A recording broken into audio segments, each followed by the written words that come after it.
How are you? Welcome to TattooNOWTV. This is Ian McKown. He's here with us for our live interview. So what are we doing here? What is TattooNOWTV? It's a video podcast that we're starting up. This is our third pilot. We're going to get it right this time. And we're very lucky that in our different businesses we work with hundreds of different tattooers, connecting clients with fantastic tattooers. And through this, we're able to hear a lot of amazing stories, learn a lot of lessons, and this is our way of bringing it out to the internet world. The show is for you guys, so please send us a feedback, TattooNOW at TattooNOW.com, and thanks for taking time out of your day to watch this. Hopefully it'll be fun. Of course, I got to plug the sponsors. Without the Paradise Tattoo Gathering, this wouldn't be happening. It's September 13th to the 16th, and we try to bring out everybody that we can to have 4 days of inspiration, learning, and of course, world-class tattooing. It's very exciting.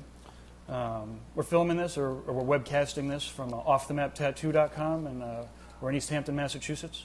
We're very honored to have a shop in Grants Pass, Oregon with Jeff Gogway. So we have physical locations in both places where we have over 40 guests a year. It's kind of how we meet everybody and get to talk to them in person. And then lastly, TattooNOW.com is how it all started. We do a couple million people a month, tattoo collectors, again, connecting them with amazing tattooers.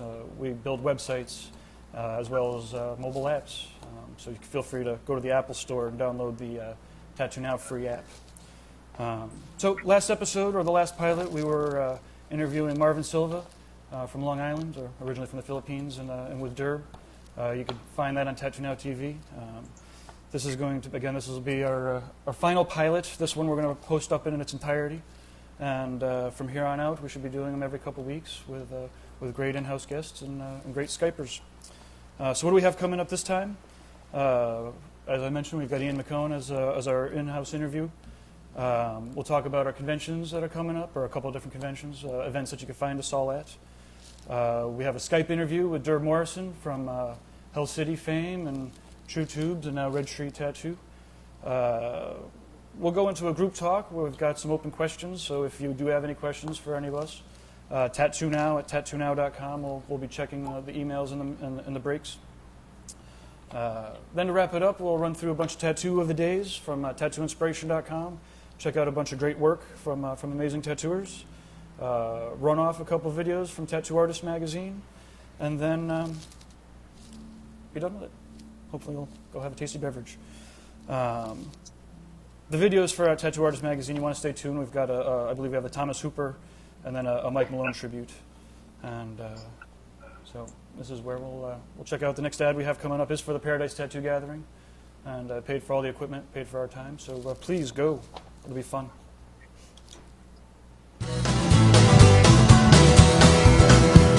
I'm super excited for Paradise to go to Colorado. It's going to step the venue up. It's going to be a larger show. Just as many amazing artists out there, laying it down. It's going to be in another beautiful setting like you have here at Paradise. So it's a perfect place to go. And I know that the artists and collectors and enthusiasts are going to follow the show as well. I really love the laid-back learning environment here. And it's a chance to further your craft and learn, but in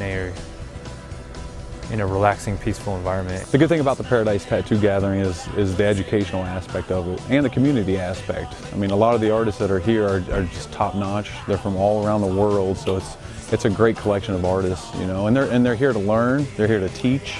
The collectors and enthusiasts that are here too are here to absorb, the knowledge that's being put out there by the best artists. The Paradise Gathering gets better and better every single year. There's more attendees. People get to feel the show and what it's about, and you see people participating a lot more. The seminars nowadays at Paradise Tattoo Gathering are just packed full of just amazing artists teaching about a lot of different aspects, of tattooing. It's the perfect type of tattoo convention. I love the surroundings. I love what Gabe and Mary and Brian and the rest of TattooNOW has, focused on sharing knowledge and, contributing to the industry. If you know what you want, and if you can define that and set your sights on it, and then be tenacious and be diligent and be driven, you do what it takes. And I teach that whether I'm talking to the art class at my daughter's high school or here, I would say the same thing. And that is that you do whatever it takes. And in this industry, it doesn't always, that sharing doesn't always happen. So this is just my favorite place to be, really. If you're looking to learn about tattooing, fine art, meet tattoo artists, have a great time in a beautiful setting, relaxed setting, come to the Paradise Tattoo Gathering.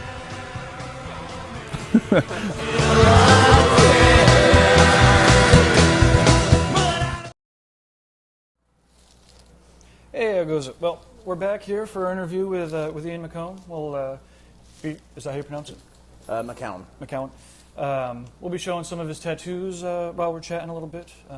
I first became aware of Ian on the Ink Nation days on the message board, and as I was mentioning earlier, I don't even really remember tons, but I remember that I remember, and that it was a lot of fun. I don't think I disagreed too much, and it was always very colorful, which was great.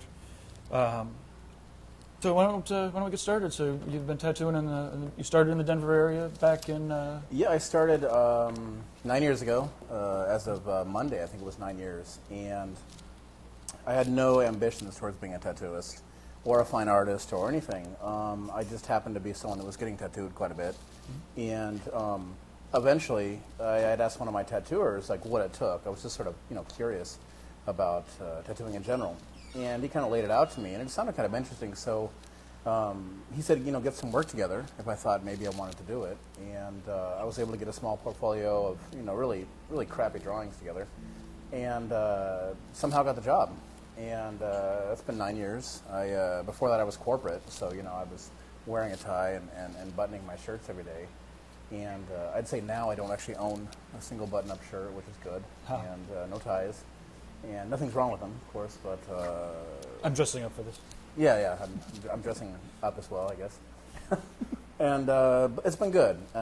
It's been good in a lot of ways beyond just being able to, do what we do, which is really a blessing, to work with people and to like literally, not to put too fine a point on it, to literally, change someone's life in a lot of ways, because regardless of any impact you may have on their life, they are going to wear this, for the rest of the day, so that's pretty cool. So yeah, hard at it. Working on my 10th year now. Fantastic. So and where are you working? I work at Emporium of Design in Denver, Colorado. It's the oldest tattoo shop in Colorado. It's been there 33 years. Survived rival bombings, all kinds of like old biker warfare. It's just kind of that sort of a shop. But I work with some great artists. I work with a guy, he's been tattooing 29 years, and when you tattoo next to somebody like that, you get a real sense of what tattooing is. That's tattooing. It's a good history. Exactly. Someone that actually knows some of these big names on a personal when they were coming up together, and so Sure. Tattooing back in the Denver area. Been there 6 years now, and it's been good. A good, strong clientele base, and I'm pretty happy there. So. And what's your website? I had ianrobertmccone.com, and then you had texted me. Well, that ianrobertmccone.com is one of those ones that I haven't updated in 2 years, maybe. Okay. So I wouldn't you go should to next it. week. Yeah, I should update it. And but I have errantephemera.com, and you could probably just plug my name into a Google search, and it'll send you one way or the other. But that's mostly for my fine art. My tattoos are on Facebook or wherever you might find them. Cool. But yeah, so.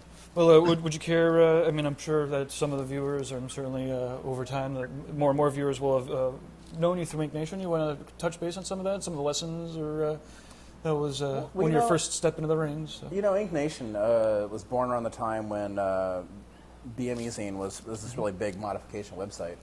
And I think I got on board on Ink Nation when it was very first starting. And they had some pretty horrible, brutal kind of critique areas where nothing was really moderated. Everything was led through. And it gave a lot of people a lot of chances to talk a lot of shit. Excuse my language. But at the same time, you had this sort of birthplace of a lot of these like strong artists, like Kyle Cotterman was just sort of starting out. Sure. And Ting Pangburn was sort of, these guys were already established in their own rights, but it was just like another level that were coming up. I brought some quality voices in there. Exactly, and we were seeing sort of this different style of tattooing emerging, which has now become pretty big. And I myself, I was still really learning how to tattoo at that time, but I took it upon myself to be kind of outspoken and kind of an ass to a lot of people, which, I used to have the infamy is as good as fame, but it's really not. But one thing I did, get out of all that is that these same people that remember me for this, horrible way I acted are still around, and they've actually seen me progress, and that's good. I found that website. They figured out the only way to kind of quell me was to make me a moderator of the website. So I was actually the guy in charge of a lot of stuff, and which was worse because you give a guy who's a jerk a lot of power, and it's just. And then everyone's like, "Hey, you're a jerk with a lot of power. Yeah, you're taking out my posts." No, but it was good, and I think that a lot of those people, it was good to see, like I said, some of these artists, and they're earlier in their careers, really making tremendous strides, in their work, and so it's good. It was a good experience. Are you on any of the forums now? Or? No, I don't. I'm not sure why. I think that talking about tattooing is like talking about fixing your car. If you're a mechanic, it's sort of interesting. But I think with social website, like Facebook, you see enough in your news feed of current tattooing. You get enough. You go on TattooNOW, and you get enough of quality tattooing that you don't need to sit there and pore over any special website for it. Sure. It's one of the things that with TattooNOW we kind of have always made it a point. We have a wild and crazy forum, but we make it a point to be about tattoos. And then people make emails about appointments. One of the things that we chatted about earlier was about you have a philosophy of inclusion. I don't know if that's the appropriate term, but you were talking about bringing more people into tattooing. Would you care to touch? Well, I think what I've noticed is that the more I tried to help others out, whether it was through art, I run some art groups. I've been teaching workshops on painting, and the more I bring people into this thing, and the more I include them, the more they include me in their thing. And I think it just comes back tenfold, and I think we've seen a lot of this exclusion in tattooing, and maybe not necessarily so much anymore. We're starting to see this renaissance with, say, like Paradise and the artist retreats and the Gathering, where there are these amazing tattooists who are actually branching out and are willing to teach one another instead of this sort of secret thing that we're doing, which is not secret at all. Sure. And quite honestly, anyone can learn how to do art, and anyone can probably be okay at it if they just applied themselves. But yeah, I've been organizing some art shows for friends, just footing the bill and just making it happen, because I think that we push one another. These people might be in a position to push me one day, or to give me a hand up, and I think it's really important. Oh, of course. Yeah. Do you want to talk about, you have an art show coming up? Or? I do, and it's somewhat fortunate we have Durb here. Durb actually yelled at me online about this one time. He probably doesn't remember, but but pint-sized paintings. I had been one of the people that had originally been. I wanted to be on the second one, and I got my little mini blocks, and I painted them, and I never submitted them. And then I remember someone saying that the deadline was coming, and I was like, yeah, I wrote those guys, and they never wrote me back, blah, blah, blah. And Durb, professionally but tersely, said something like, it's on the piece of paper we sent you, which was correct. But anyways, I remembered how much I had enjoyed, painting on these small surfaces. And so I got together artists from Turkey, the UK, like Ireland, some guys like Leigh Oldcorn, and some of these pretty amazing tattooists from around the world, and we're doing a big miniature art show. It's just really to set a gallery show for people's work and to get people involved in something that they wouldn't normally do. Cool. So it's kind of interesting that Durb's here, because it's obviously a miniature show, which will be at the Paradise Gathering this year. Oh. But yeah, it's cool. It's neat, and I'm just helping a bunch of people get into a show, that they may not do otherwise. Awesome. Well, we've got one more question for you before we're going to move into the next segment. I think I'm going to spring this one on you. And maybe you talked about it before. What's your favorite part of tattooing? If you had if there is one favorite part. I don't know if it sounds, pretentious. But I think in a lot of great artists, and I'm not saying I'm one of these people, but I think it's a trait shared amongst artists that actually strive for anything. It's the idea of whether or not you can do this, or whether or not, and it's not like you're taking on more than you can handle, but when you make something that you actually are like, wow, I made that. That's amazing. And the customer's like, whoa, you did that. That's, I think, my favorite part. It's beyond the conception. It's beyond the technical aspects. It's beyond were you able to pull this together? It's more about you seeing something you made and being pretty blown away by it. You know, and obviously something that blew you away 5 years ago is not going to blow you away now. But that's the reward. Is that if you continue to progress, then you're like, you know, I did that. That's great. And you get people for years later that say, oh my God, I love my piece. And you look at it and you're like, whoa, I can't believe I did that. No. But they still love it. And they love it, yeah. They love it, and that's just a really cool thing, you know, for me, personally. Awesome. Well, we'll be back for the interview with everybody segment. Up next is the Convention Corner. It's kind of a cheesy name, but you can send your suggestions in. Well, we love conventions. We're all going to a lot of conventions. We host conventions. And we do websites for conventions. So we'll talk about some of the conventions that are coming up. The next one for us will be the Park City Tattoo Convention. It's August 3rd to the 5th, and it's in Park City, Utah. Jeff Gogway will be there, Nico Hurtado, Corey Norris, and then Sabrina from Best Stink will be there, a ton of other great artists. It's parkcitytattooconvention.com. And Brian will be there, TattooNOW will be there, Off the Map will be there. And then we've plugged the Tattoo Gathering. We'll give you another quick rundown here. That's September 13th to the 16th in Keystone, Colorado. And we've got an amazing lineup. We won't talk about it. You can just go to the website and check it out for yourself. And then lastly, I think what we have here is a review coming up from the Worldwide Tattoo Conference. This is for tattooers. And it's 2 days of seminars, 6 seminars back-to-back. It was a great event, so Richie Bulldog was good enough to do a video so we can show you what we had going on. The next one's going to be in London. You can go to worldwidetattooconference.com, and it's September 26th to the 27th, and then it'll be back in Milan, I believe, next year, and then we'll bring it back to New England. And we'll show this video now, and hopefully you'll enjoy it.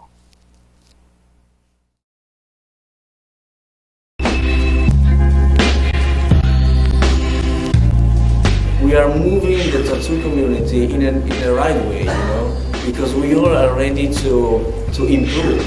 And the fact that in the moment that you decide that you are ready to improve, you will improve.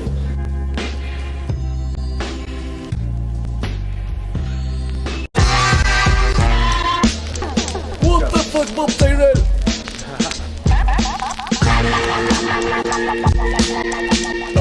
I came all the way from Canada, and I have to say this was totally worth every penny, and I learned a lot. My brain is almost going to explode. I had a blast, man. It was amazing. It was really, really inspiring. I mean, I was as excited to take these seminars from everybody else as everybody who came here, man. Guy especially, I've taken Guy's seminar years ago, and he's a great teacher. Events like this are great because it gives people a chance to get outside of what they would normally do or the way they would normally think, and you know, kind of let all that down for a second and open themselves up to what other artists are doing. And this particular event, we're not distracted by other tattooing or anything like that. We're just focusing on learning from each other, and that makes it a unique, very awesome event. Inspirational. I don't even know what to say. I'm overwhelmed, speechless. I thought it was amazing. It was way more than I expected. I had so much information, and people were so nice. Best time I've ever had. 2012 Worldwide Tattoo Conference, amazing, blown away. Best thing I ever did for my career. The conference was amazing. A lot of good information given out. So on your next opportunity to get yourself out here and be part of this. This shit was fucking insane. It brought stuff out of me that I never thought it would, and I know that I'm going to be a better artist because of it. I learned a lot myself. And, yeah. Oh shit, look, it's fucking Bob Taylor! Get out because it's well worth for your personal life, for your career, for everything tattooing. This is where you got to be.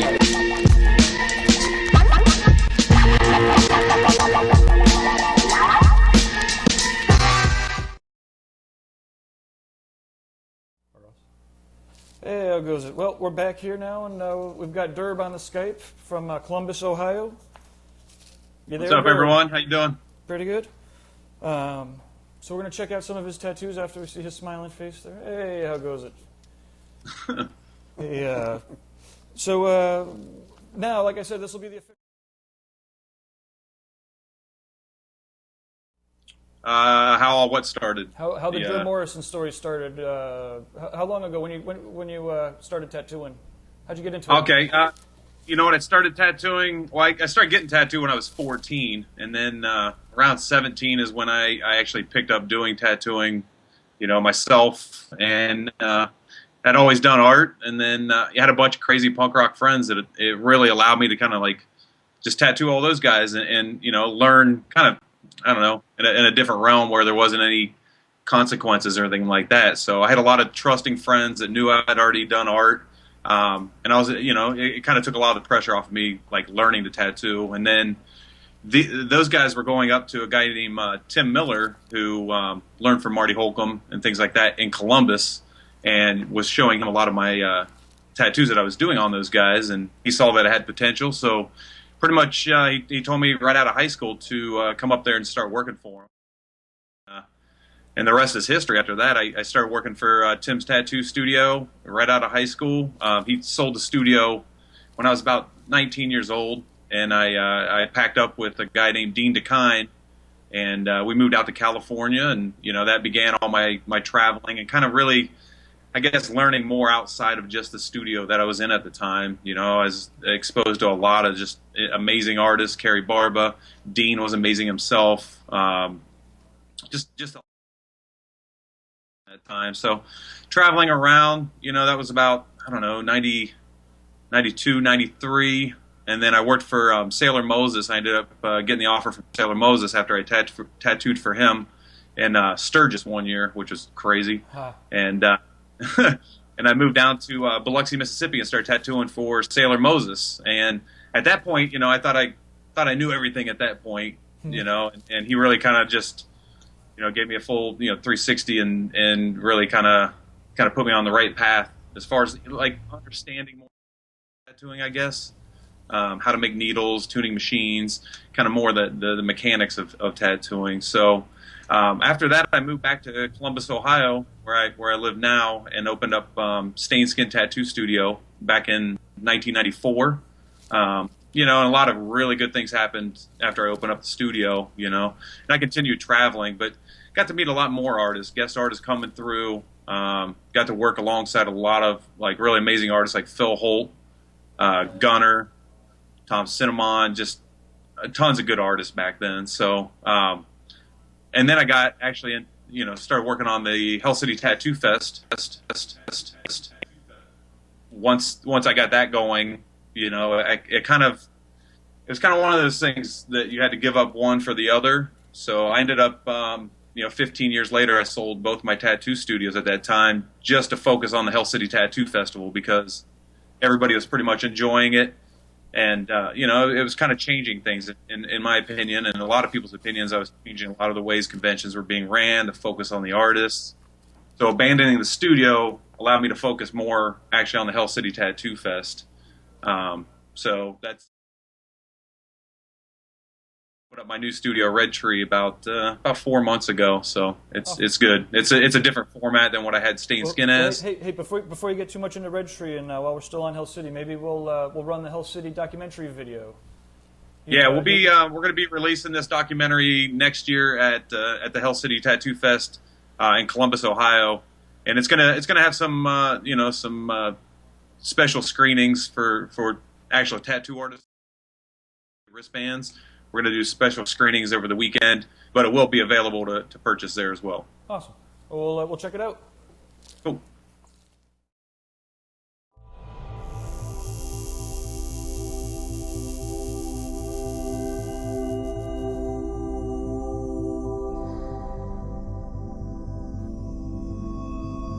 Tattooing is finally getting its place, you know, through ignorance and through just Hollywood using tattooing in a negative light, and just all of it, you know. And yeah, certainly there was bad people with tattoos, but there was good people with tattoos too.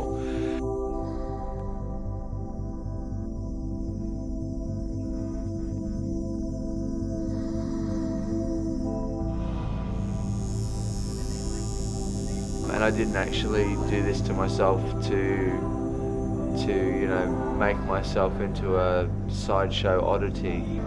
I did it because I was a collector of tattoo art.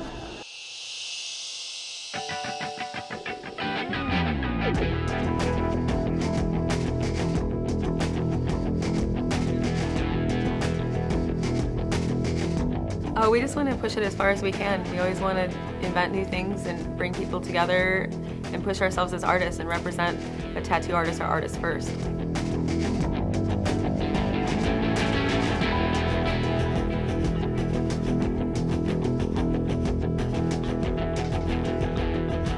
They're really trying to support the artists and to support what we're trying to have thriving, which is more than just art, more than just all these different facets. It's this actual community that we're building, you know.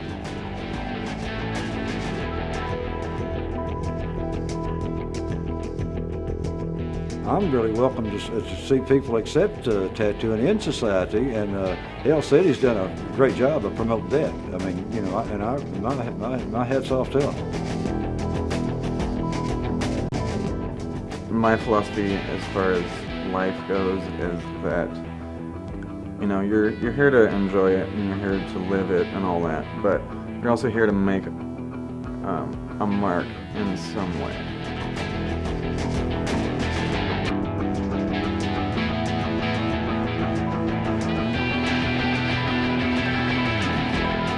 Hell City Festival, yeah. Like I said last year, this is the coolest tattoo festival this side of hell.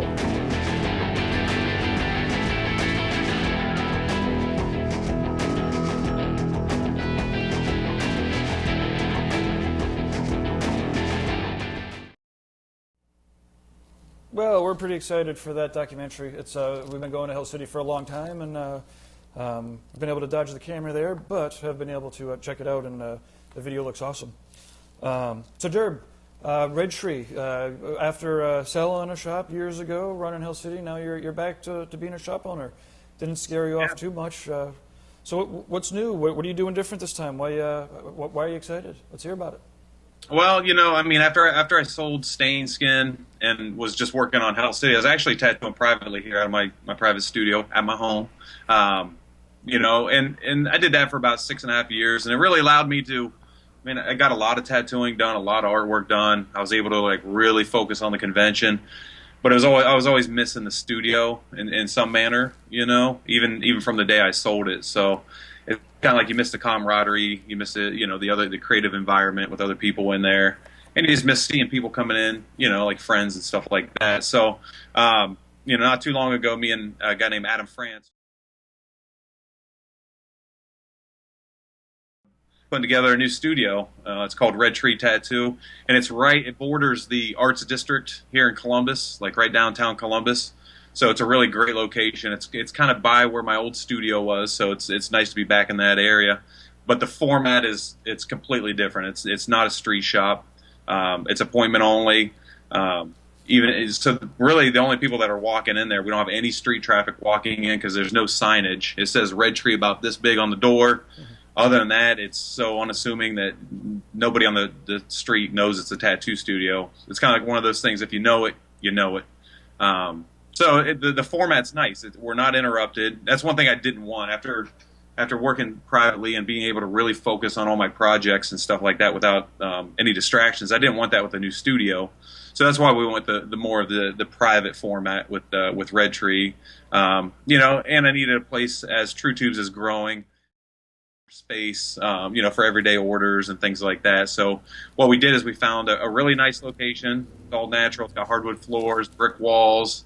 Feels great. It feels like Red Tree to us. And the basement was, you know, had potential. So we finished the basement out, and we have 2 floors now of productivity, you know.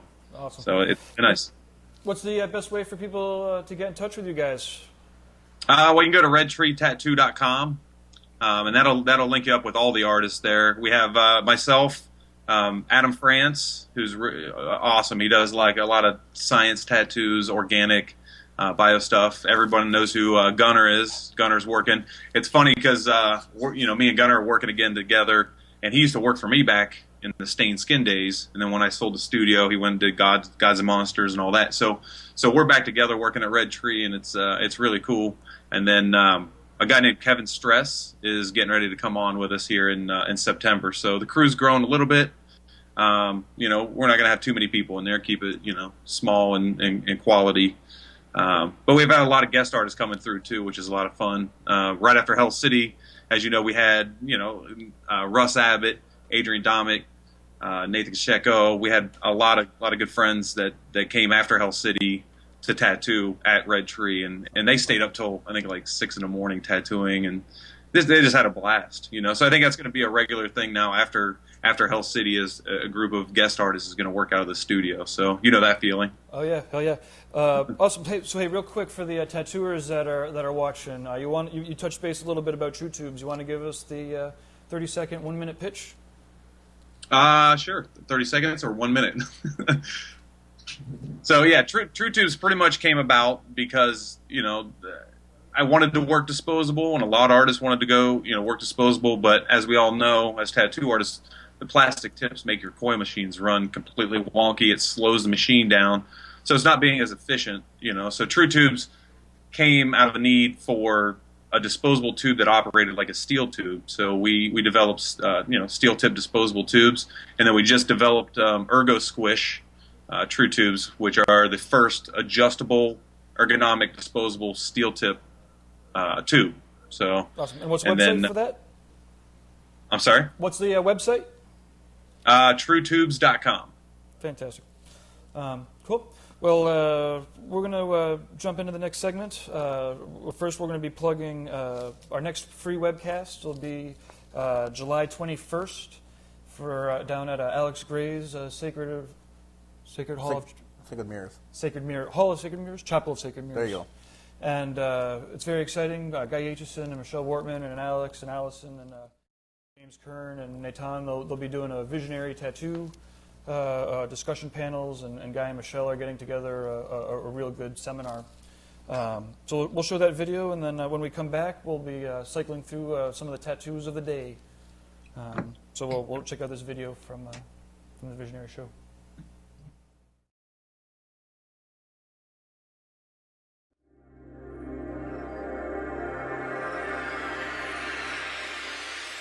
I feel like every tattoo is like a visionary process because every piece is different and everyone is different. Visionary art is the reflection of the connection between nature and human spirit. It's that kind of divine, mathematically balanced proportion that we kind of share. The mandala in my chest piece really serves as a location, a sacred image that I can focus attention. There's a saying in Chinese medicine that's where your mind goes, chi follows. So in mindfulness meditation, you really can have that soft gaze and focusing the mirror on the mandala, which really brings that energy out. It's weird how sometimes you look in the mirror and you don't see your tattoos, and other times you look in the mirror and you're like, wow, they're glowing. It's a fascinating way of reading yourself. It's different than any other medium. I was in the Army for 9 years, and when I came back from Iraq, I just had a really hard time adjusting.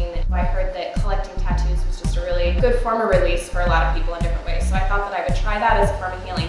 I never thought that it would actually change me in the way that it has over the past 2 years. What is really exciting about this for me is that the idea that each piece of art it's living and it's breathing. It changes with me, it grows with me, it moves with me, and eventually it's going to die with me. For me, it was important to get something that was a tattoo that was flattering.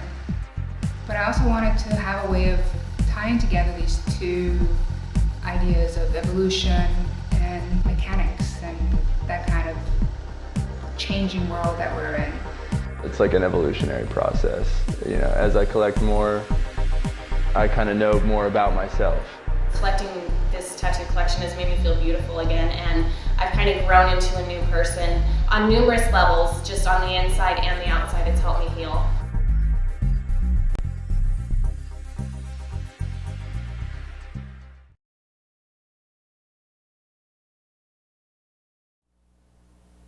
Oh, how are you? Thanks for coming back. Hopefully you're in for a treat. No, you're in for a treat. We're going to be running through the tattoo of the day from TattooNOW. Again, not to plug the app, go to the iPhone store and do a search for Tattoo Now, and it loads up the tattoo of the day. And every day it's a great tattoo. It's a really great app, actually, because you can zoom in and flip through it really quick.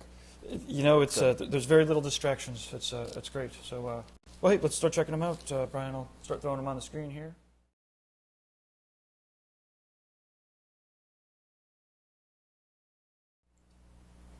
Some black work. This is Dan DiMattia, I believe, and he comes around. He's from Belgium. Comes around to the New York City Tattoo Convention. I would like to get my palms tattooed by that guy someday. Yeah, it's a nice piece. Is it stippled? I'm having a hard... Yeah. Yeah, it is stippled, actually. Nice. We're just seeing a lot of that these days. Just a lot of... Yeah.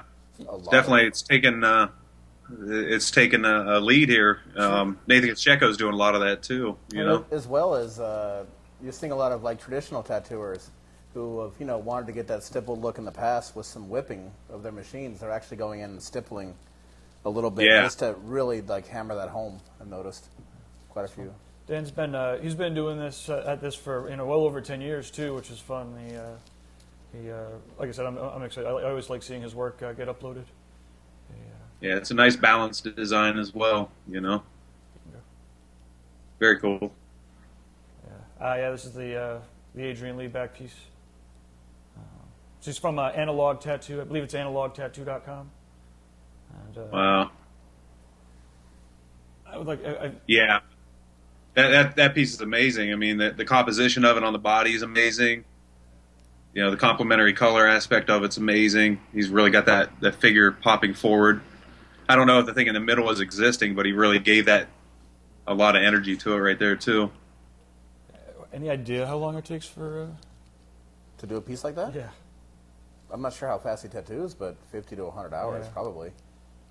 What's interesting about Adrian Lee is that a lot of contemporary tattooists really just aren't aware of his body of work and how mind-bending some of his stuff is from conception to actually executing it. And he's just a phenomenal fine artist as well, beyond tattooing, Well, Action Reaction was the book that all the paintings went together, the accordion book. Yeah. Well, before that... all of his stuff it's so well thought out, and just the ideas behind a lot of Adrian's pieces are just mind-blowing in general. Sure. I'm pretty excited. He's coming to Paradise this year to do a seminar on on layouts and history and context. It's and of course in typical Adrian style, it's like very concise and picks the perfect word to put there. There's nothing's wasted. And I really like that. If you look at his the legs, on that guy's right, I like how he brings a negative space to create part of the nouveau look, looking designs, and actually flows over to the other leg too. That's something you just don't see a lot of people thinking that far ahead to blend it over like that. Sure, like the layout of her body on his body is pretty nuts. Very fun. It's John Montavo. John. He goes to Hell City. Oh yeah, Jonathan Montavo, great guy. That piece is super nice. I like that a lot. Got a traditional edge to it with all the new, with all the tricks and stuff. That looks great. Well, I think his work, aside from a couple tattooers, like say in South Virginia or Virginia, you can really tell his work from just about anybody's out there, and it has some of the design elements are just the really strong use of really strong highlights. They're present on almost every corner of every piece he does. And I can pick it out of a lineup any day. When I come into my newsfeed, I know exactly who did it. And not only that, he almost always chooses to use this sort of really not a subdued palette, but everything's very close. And then he has something jumping out at you. You know what I mean? It's just I don't know. It's a really cool blend, and it's obviously his work. Whenever you see it, Yeah, it has an aspect of traditional tattooing with with the new school approach. Definitely, it looks like we're all influenced by other artists. It looks like Ensminger. I think Ensminger influenced him a lot. Sure. Yeah, it's a nice piece. He's such a great guy too. Whenever he comes around, it's always a pleasure. He's always got a smile. Never heard a bad word said about the guy. Yeah, this is another analog. When Adrian sent me over some of his stuff, I went to make sure that he's coming. This is Andre, I believe. I don't recall his last name, but again, you can find him at Analog Tattoo.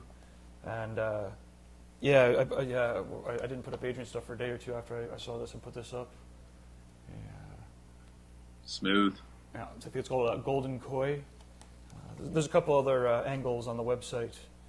And what's great about it is that in that piece, they're saying so much without overstating anything whatsoever. You know what I mean? And I think, especially like the upper right quadrant is so subdued compared to everything else that I think you're getting a sense of atmosphere, not just, okay, this is the subject, this is the background, foreground, whatever.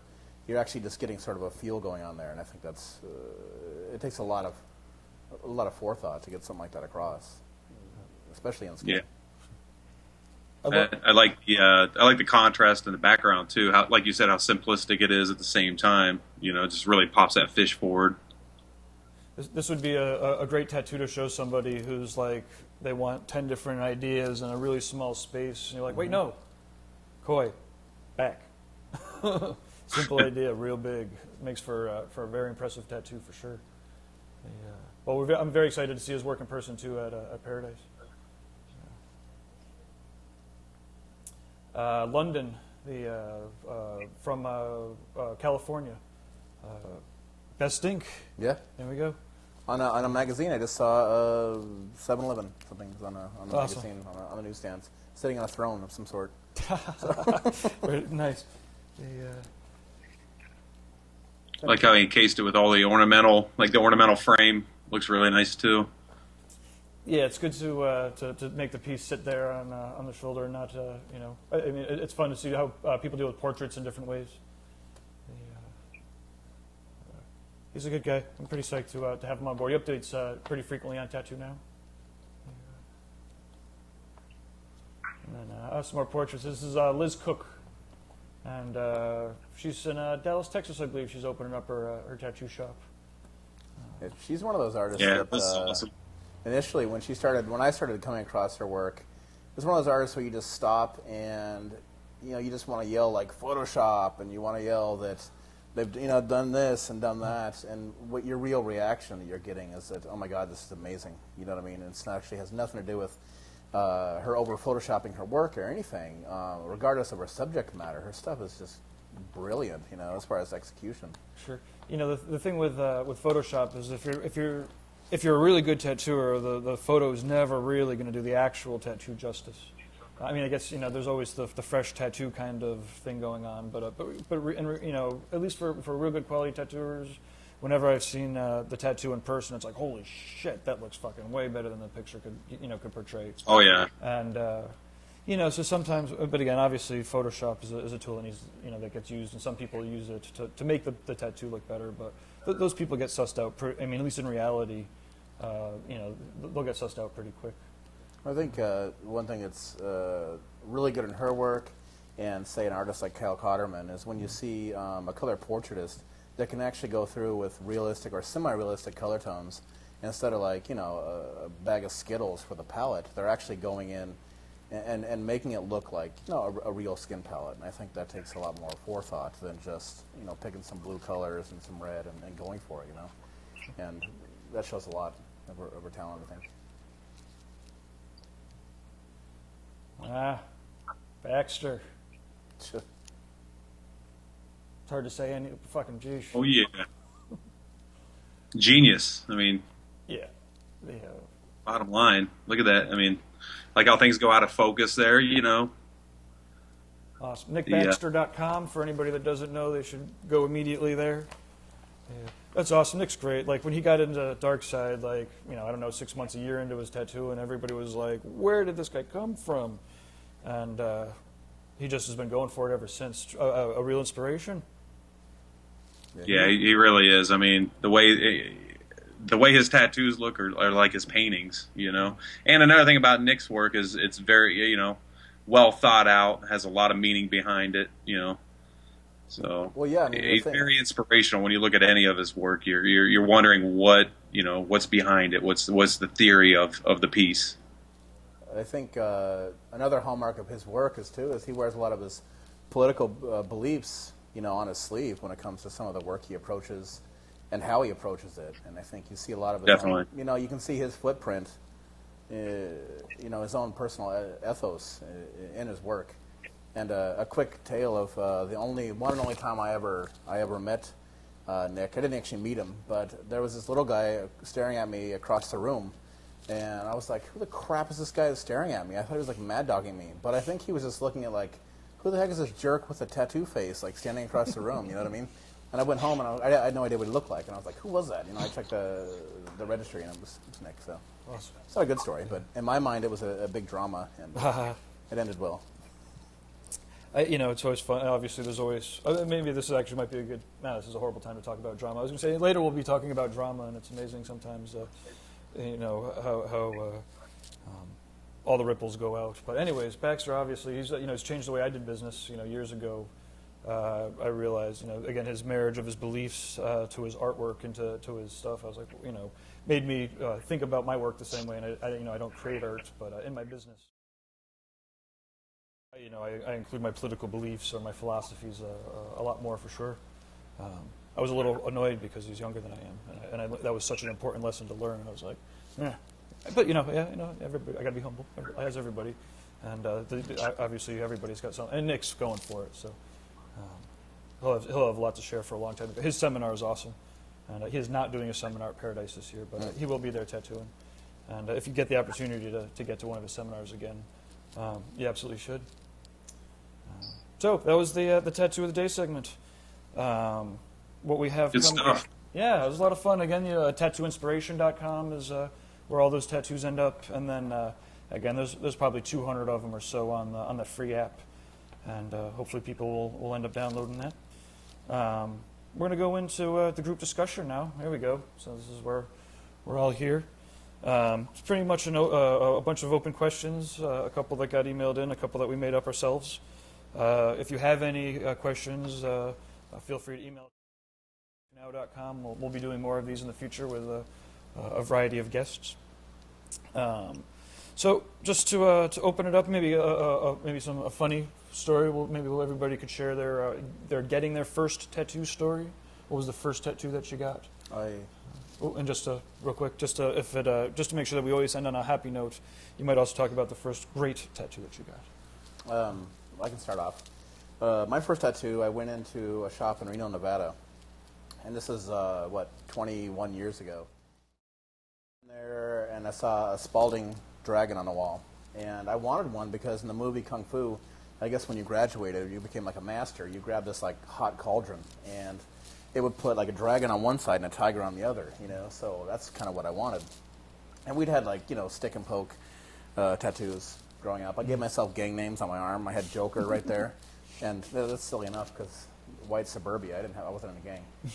But that was a funny tattoo story in that I went in to get my tattoo, and the guy before me had got done doing a fairy sitting on a mushroom on the guy's arm. And when the guy got up to pay, he just pulled out a big bag. I'm assuming it was drugs, and just kind of threw it on the table. Then the artist picked it up, put it in his drawer, closed it, and told me to go out and I would get my tattoo. And that was just kind of a weird introduction to a whole different trip for me, because back then the tattooing industry wasn't open. It wasn't open like it is now. Mm-hmm. And I don't know, my first good tattoo I ever got, I've never finished, but it was by I got my sleeve started by Mark Vigil in Santa Fe, New Mexico, an amazing artist, and he had showed me this book, and it was Horiyoshi's 100 Demons. And, I'd never seen anything like that before, let alone, like, tattooable stuff. And I'd come in and I said, I want you to do, like, another piece. He'd done some kanjis on my wrist. I said, I want another piece. And he said, what are you doing putting all these pieces on your arm? Why don't we just do your arm? You know what I mean? And just the way he handled it, the way he went about it, it just really opened my eyes as far as, like, what can be done here, Sure. It's a different trip altogether. Just listening to punk music, and he's this avid skateboarder, and it just gave me an idea that not everyone involved in tattooing was, some kind of criminal and whatever. So those are some stories, yeah. Sweet, yeah. Durb, you said, would you do your own first tattoo?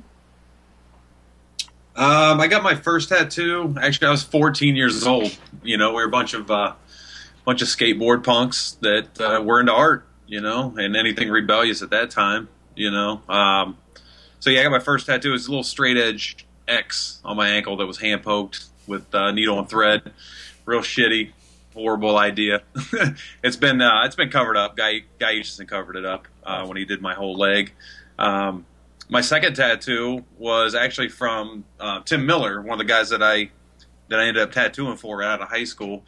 That was when I was 16 years old, and obviously I was lying about my age and all that good stuff. So that went smooth, and then the third tattoo I got, which was another professional tattoo that I lied about my age. I went down to New Philly, Ohio, to a lady, Norma Sonneville, who she tattooed a sun on my shoulder, and I didn't tell my dad where the hell I was going. You know, I went in there, completely lied about my age. I'm a little bit taller, so I kind of, you know, looked a little bit older and stuff. So, yeah, I took like $250 or something like that with me, thinking, yeah, this will cover it. You know, this will be awesome. I'll lie about my age and only take a small amount of money. So she gets done with the tattoo, and she says, okay, that'll be $375. And I didn't have it. So her giant husband, Butch, who actually was Hell's Angels, pretty much scooped me up by my little skinny arm back then and sat me down in this back office. It was pretty funny, and wrote out this little, like, you know, homemade contract, pretty much saying if I don't come back within a week and pay them, they have legal permission to come and cut it off. So that was my wonderful experience, in one of my first, like, professional good tattoos on me. But I paid them, you know, and later became friends with them and things like that. So all's good that, you know, that ends good. So those were my first, like, 2 professional tattoos. I got them underage. There we go. Nice. Yeah. Mine real quick. I was 17, ran into downtown New Haven, the Papillons, the biker shop, and I wanted the bird. I was a bird guy, and couldn't afford the parrot, so I got the dove on my ankle. I lasered it, covered up with something a little more tough. Spinning the wheel of drama and opinion, TV shows. Should I just throw that out there? Does anybody want to just pick up on that? What do you think? TV shows, good, bad, in between? Who cares? You know, good, bad, and in between. Mm-hmm. I think is actually what it is. I think that boy, it's such a long question, really, and a long answer. But I think that ultimately, when the dust settles, we're looking at something that's actually been good for the industry. Mm-hmm. Ultimately, as far as not only educating the clientele base, mm-hmm. but letting some of these tattooists that are really talented, sort of get theirs. And I personally don't support the shows. I don't watch them. But like I said, sort of about forums, to me, that's like watching someone work on a car. If I was a mechanic, it's like I'd rather skip to the end, see what was made, and skip the drama. You know what I mean? And so my opinion is, I think it's a little bit of everything, really. You're not scared that it's ruining the industry? No. I think that in a lot of ways, even if you go back as far as like Miami Ink, you're looking at, regardless of what people thought of who was on it or who was the best black and gray artist or whatever what have you, you're looking at people who watch this start to understand, okay, you can do tattoos that are like this amazing, regardless of, a lot of people just didn't know that. I was working in New Mexico at the time. People had no idea you could do even portraits that good, you know what I mean? Sure. And I think that ultimately that did everyone good, so. Sure. Durb, how about you? You've been on TV. Hell City's been on TV. Yeah. You know what I mean? I don't think that the shows are really showcasing the best tattoo artists that are out there. I think there could be a lot better, overall quality, and especially with these competition-based shows nowadays. I think that they could be showing a lot better artists that are really going head to head. Certainly. But all in all, I think tattooing needed this. I mean, I think that people needed to come into the tattoo studio to see that it was creative, friendly people. That I think it really has killed a lot of the stigma that tattooing had as far as what goes on behind the doors. Now that people know, they're more intrigued. I think that it's given tattooing its spotlight, I guess, at this time. There are a lot of bad things that can come out of it too. Joe Schmo that thinks he can pick up a machine now is going to obviously try it, because it looks easy. they watched it on TV. So I mean, there can be negatives, but I think overall it's done a positive thing for, for tattooing, for the art of tattooing, and the way that society, at least in America, views it and things like that. So I'm not really opposed to it. I have watched them, and recorded them on DVR. The way I look at it is I'm a part of this, and I'm a part of this right now. If that's what's going on right now, I'm at least going to watch, so I can kind of stay in tune with what's going on with tattooing right now. So I think the shows are a good thing. I think they're a bad thing at the same time, simply because they're going to put machines in a lot of people's hands at this point. Yeah, but that's kind of on them. I mean, they also have shows about mechanics and other things, and if somebody goes and tries to lift their engine out and hurt, it certainly is never a good thing when inexperienced people start to tattoo. But I think, well, you know what? It's one of those things too. Like, I could tell you how to do something, 1,000 times, and if you can't actually take it and perform and do that, then shame on you. Sure. Okay, well, we've got maybe only one or two more questions. We're just about out of time here. Well, this is kind of a funny one, but you guys are. How about you're both nice guys. And it seems like it's, doing business and interacting with you guys, it seems like it's helped you a lot. I don't know if you care to explain. I remember we chatted a little bit about it, but I guess the question is, do nice guys win or nice gals win? I think ultimately they do. I think that, there's several ways anyone can take a path into being successful, but certainly being a jerk will not get you as far as being nice. And as far as myself, being a little bit more humble and being polite, insofar as, say, my involvement with you, Gabriel, and the last Paradise retreat. I remember when Paradise, gathering, the first one, or maybe the second one came out, was happening. I had initially said, hey, can I get a booth there, blah, blah, blah, and I was sort of given a polite kind of like, sort of an invite thing. And I found, though, that if I was open with the right people and I was like genuine and like, okay, this is who I am and this is what I'm doing, it opened a lot more doors for me than just being like a jerk about it, or being like, screw you. You put your fist in someone's face, especially someone that can help you. They're not going to help you at all, And I think that, and especially dealing with a customer, you know what I mean? I think a lot of people kind of frown on the idea that you're supposed to sit there and kind of converse with your clients, or if they want to tell you about their relative or whatever that's passing away, and you're supposed to, people sort of mock that idea, but I think that's really important as far as the process. And 9 times out of 10, the people you spend the extra time with, they're going to be the ones that come back and get more work with you and tell their friends. And I guess it's not always about your money is the bottom line, but this is sort of our field of employment, so that is a big deal. So. Yeah, respecting your clients, being very nice to your clients. I mean, one of the things that we do at Off the Map, and I know that Red Tree's the same, and I don't know about the 30-year-old biker shop, but like the whole experience, well, and it's a different experience. The whole experience should be a pleasant, rewarding, again, life-changing experiences happen in really comfortable places. Sure. And in authentic places. You know what?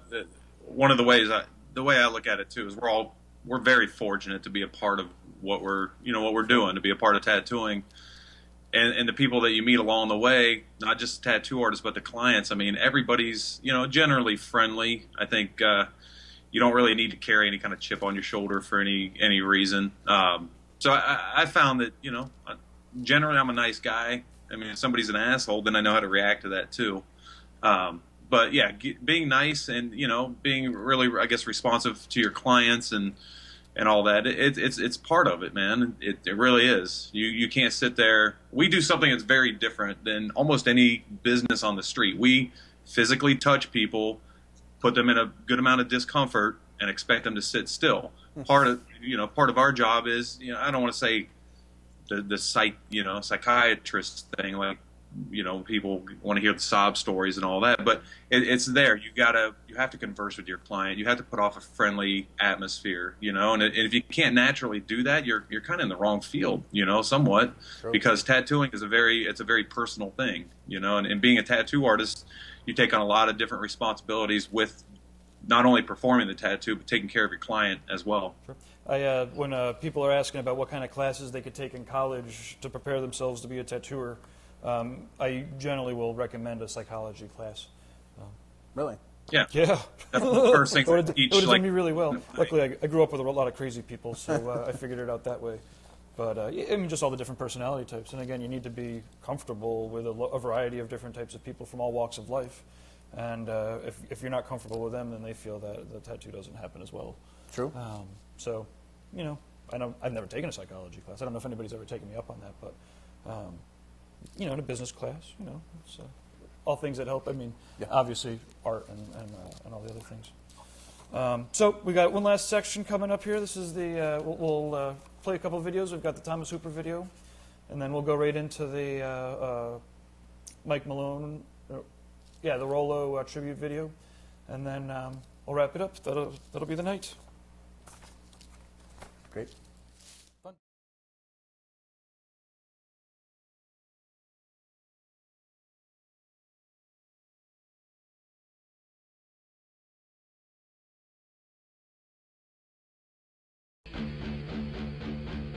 In progress flash that you're painting. Yep. Let's talk about the process of, are you starting from rough sketches or are you drawing right onto paper here? It's a mixture of both. Some of it's improvised and some of it's...